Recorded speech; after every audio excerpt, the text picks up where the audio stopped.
Afternoon. Well, I'm going to take you on a little detour. We're going to head out of the building industry, but don't worry, we will arrive back there. I'm going to take you back to 1989. And two things are happening. The internet has not yet launched, but various technologists about the world can see this coming. And there's also the illegal party scene, where young folks, and we were all there once, although it seems a long time ago, were participating in the ilk of warehouse parties. And at the time, I was 16, and my friends sat between these two areas. A couple of my friends were setting up very early technology companies. They were setting up companies that would supply services to the internet. We didn't have the ilk of web designers in the UK then, so they were importing this talent from the States. There was a lot of cynicism about that industry then, but these guys were sure this was coming, this was on the horizon. And in the music sector, my friends were getting a bit fed up of the fact their parties kept getting shut down. So they thought, what the hell, we're going to apply for licenses. But they knew they had to duck and dive, because if they were completely transparent about what sort of event they wanted to hold, the licenses would likely get kicked out. The first legal rave happened in 1990. 5,000 people came. Officially, it was going to be a ball. I think Lady Ashcombe at Sudeley Castle realised as the lasers went up in the sky and people arrived in hot pants, not ball gowns, that it wasn't quite going to be that scene. And that triggered many, many other events. And by the early 90s, Pete Tong had got a mainstream radio station that was playing rave music. And we saw the migration in the media from the rave scene and ravers being portrayed as these dropouts, these social pariahs, to organisations starting to catch on. Well, actually, there's a lot of money to be made here, and this is the new thing. And a lot of my friends made a lot of money out of that business. And having done so, some set up record labels, some licensed their brands, set up national club chains. And one of them, whose sister worked with me in a technology company, thought, how about we create a digital music platform? How about we create a virtual music shop where we go in as avatars and we listen to music through this medium and we buy music? How about that? He launched that business in 1997. Now, at that time, the download speeds were so slow and people's processing power on the computers couldn't support what was envisaged. So it launched on CD-ROM. Very quickly, he realised, hang on a minute, the UK isn't the place for this. So he took the idea to Miami, and it's still going today. Had, of course, he taken it to Silicon Valley, who knows?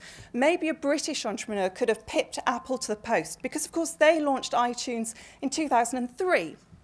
And today you see the legacy of that. Today you see the ilk of HMV shutting its doors, and you hear people blaming the internet, saying it's the internet's fault. But what they don't realise is that actually this migration is about more than technology. It's about culture. It's about changing values. It's about people wanting different things. And if we look to another sector, to body hacking, and you might think, good God, that sounds like something from Halloween. Leonardo da Vinci was a body hacker. The godfather of modern science. He hacked up human bodies to gain a deeper understanding of the human anatomy. In doing so, he obtained knowledge that was a couple of hundred years ahead of science. He did so illegally. Had he been caught doing that, he'd have been locked away. And of course, there were rumours he was gay. That was also illegal. So he kept it stealth. Today, body hackers are augmenting their bodies. Now, some of them do it because they've lost a limb. So, for example, if we think back to the early 70s, I'm sure many of you have heard of Hugh Hare. If you haven't heard of him, Google him. He lost both his legs in a climbing accident, got stuck on Mount Washington, severe frostbite. He was told, you're never going to climb again. As a teenager, now this kid had been lousy in school, but he was pretty good at woodwork. He was given his prosthetics. They weren't good enough. They were lousy. His quality of life was rubbish, more to the point he couldn't climb. He augmented them. Now, as had Da Vinci, he was breaking the rules because evidently he wasn't given his prostheses with the disclosure, do what you like with them, chop them up, stick bits on, but he did. Today, He is, of course, the director of MIT's Biometronics Lab, and he is also the founder and the CEO of iWalk. He's the most pioneering figure in bionic prostheses, and beyond that, he's not just looking at how we can enable the disabled, he's looking at how we can greater enhance yourselves. Because one of his visions is that we have lightweight exoskeletons that enable us to sprint and to engage in activities that would now push our metabolism, and so that we've burned a lot of calories and so that we sweat and so on, but do so without burning that metabolism and without sweating and such like. So the school run would become a school run. You could run into work without getting your clothes sweaty. Okay, he's looking at that. What are we talking about in timelines? We're talking about 25, 30 years. Now, if you asked a body hacker, how might you treat an issue like this? Energy, buildings. Well, I think a couple of things they'd point out to you is that we're not serving the buildings, and we're not serving the building industry, we're serving people. And we're also serving the environment. Whether or not you've got a PhD in biophysics and understand the finer points of thermo and cryophysics, you've got a reasonable understanding of this, because all of you are in possession of thermodynamic exoskeletons. If you weren't, you'd be sat here starkers. What you're wearing today is fairly low tech, well, really very low tech. But of course, from the side, we've got smart materials coming in. These have been migrating into the clothing industry for about 30 years. The difference now is the volume of research that's going on. Clothes are arguably quite popular. Humans are pretty comfortable wearing them. And again, if we look at another perspective, my research project is looking at the environment from a bionic perspective, looking at the technologies within nature and whether or not we can migrate these. And I'm looking at extremes. I'm looking at worst case natural hazard events. And I'm looking at the way in which nature mitigates those challenges. And I'm asking the question, can we transfer that? And if so, what technologies do we use to do that? And daily, my perceptions are challenged. And the things I find are counterintuitive. Because what I'm finding is that nature is actually not just seeing what we see as a disaster, as a problem, it's seeing it as an opportunity. So if I were to look at this issue, I would say to you, well, the building's just a component. It's just part of the environment. And if you want to try and manage this situation, you've got to look at it from a connected perspective. So why have I taken the scenic route around these various different areas? Well, your area, the built environment, at the edges is seeing profound change. There are innovations, but not just that, there are attitudes that are radically different to those at the centre of this industry. And as did those kids back in the early days of the raving industry, of the music, digital music sector, these guys don't generally have money. They don't have policy working for them. It doesn't matter because you don't miss what you haven't had. So this stuff is all going on around the edges. And if you assume that your industry isn't going to change as radically as the music industry did this last 20 years, you're no different to the guys that my friend with his digital music company went to see pre-1997, the big five in the music industry, offered them that opportunity, offered them buy-in to experiment with it. They all turned it down. They all said, thanks, but no thanks. If you want to see the impact of that, look their share prices this 10 years, look at the value of their portfolio, and consider who is going to go bust next. Thank you.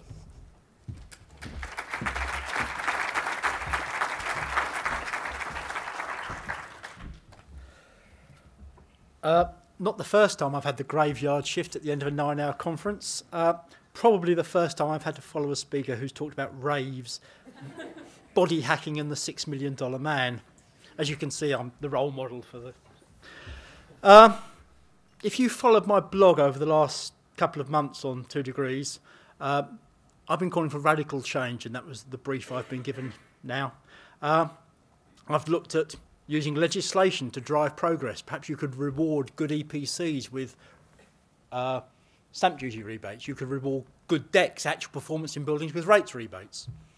Perhaps instead of buying lights, which the manufacturer probably has a vested interest in some of those lights failing so he can sell you more lights.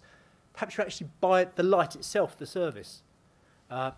Philips have done a couple of case studies like this, and if you look on their website, I think you can see what they've been trying to do. So you contract for the service, and then, I'm not sure where the end of this building is, but perhaps Philips would actually cut a hole in the wall and put a window rather than sell you more lights that you have to pay money for the electricity. People have tried that as well with heat, and it sort of works. We had a PFI contract, I remember, where we had to provide the temperature within certain parameters for the client. We also got a penalty clause if we spent too much money on energy, and a penalty clause if, when they went into the building at 9 o'clock, it was outside those parameters. But nobody had thought about it when they set those penalty clauses. So rather than risk paying a penalty clause for not being at temperature at 9 o'clock, it was much cheaper to heat the building all through the night to make sure it was up to temperature at 9, because actually then the penalty clause was much smaller, so it didn't quite work. About 5 years ago, 6 years ago, Francis Solway, who was the chief executive of Land Securities, gave a talk. I think it was at one of the company's annual management conferences, so there are a lot of people there, where he envisaged what would it be like for a property company in 25 years' time, so around 2025. And he said, actually, to survive, perhaps we have to evolve completely and not provide buildings at all. Perhaps we don't own buildings, perhaps we don't service buildings, perhaps there's no need for buildings for businesses at all. Because going back to the point Melissa talked about, what's the point of a building? It's to house people to carry out their work. If you're selling insurance, you don't actually need to be sitting in a bank of insurance clerks, 10 wide and 6 deep, in an office building. You need to be able to communicate with your colleagues and with your clients and your suppliers. You don't have to be in a building to do that. So Francis suggested that perhaps to survive, property companies in 20 years' time would just be about providing the service to their occupiers, enabling work to happen, and not providing a building that will people come into, pay rent, have to pay for roof repairs and have to pay for electricity and light and provide canteens for everybody, and not commute the whole D-Day landing into London every day and every evening back out again. And by the way, if it snows, you're stranded for 3 days in central London. It doesn't actually seem very sensible. So he said perhaps we need to think about things. And that's where we want to try and lead to some discussion now, because the changes that we've heard today, I wouldn't disagree with most of what I've heard today. It was all good, it was all positive. If we all did everything that Paul Edwards suggested in his presentation, we'd all move forward. Will we get anywhere near 80% reductions by 2050? Not a cat in hell's chance. If you don't have any buildings at all, a radical approach, then you might. So I want to suggest to you that actually what we need is a completely radical rethink about buildings. If you look at shopping centres, we've lost 3 major retailers since Christmas. Okay, they've all been overtaken by electronics. Supposing other developments start to overtake some of those other retailers, all the big supermarkets now have a home delivery service. It's a small part of their business, but growing. It may not be where they consider it's going to be going, but supposing market forces overtake them, and in 10 years' time, most of their business is home delivery. Do they then need supermarkets? Where does that leave the landlords who have based their business model on selling 200 supermarket spaces a year to Tesco's and Sainsbury's and Asda? It changes things.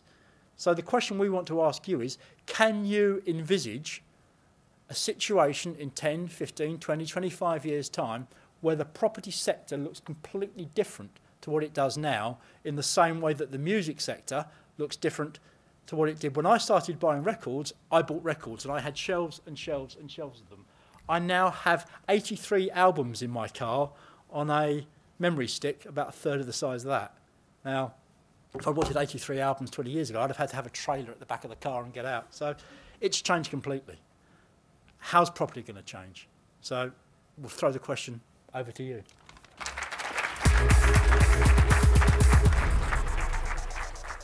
Does anybody want to...